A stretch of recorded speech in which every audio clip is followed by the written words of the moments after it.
Thank you guys, তোমাদের এই আমি কোনো দিন ভুলবো না। থ্যাংক ইউ গাইস আমার এই ভিডিওটা ফর ইউ দেওয়ার জন্য। মাত্র কিছু মিনিটের মধ্যে আমার ভিডিওটা ফর ইউতে চলে যায় গাইস, দেখতেই পাচ্ছ। থ্যাংক ইউ তোমাদের। আরও বেশি বেশি লাইক করবা, সাবস্ক্রাইব করবা, সাবস্ক্রাইব না ফলো করবা। আমার একটা ইউটিউব চ্যানেল আছে ইটস মাইন্ড নামে, ওইটা সাবস্ক্রাইব করে দিবা।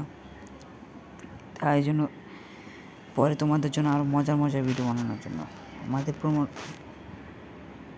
তো গাইস আমার সবগুলো ভিডিও অতটা প্রমোট হয় না যতটা তোমরা আজ করেছো। আমি 10:30 সময় ভিডিওটা ছাড়লাম আর 10:52 ভিডিওটা ফর ইউতে চলে যায় গাইস। বিশ্বাস করুন, অবিশ্বাস্য। আমার জীবন প্রথম এরকম কোনো ভিডিও ফর ইউতে গেল। শুধু এটা ভিডিও গেছে, সবচেয়ে বেশি গেছে এটা। তো গাইস বাই বাই।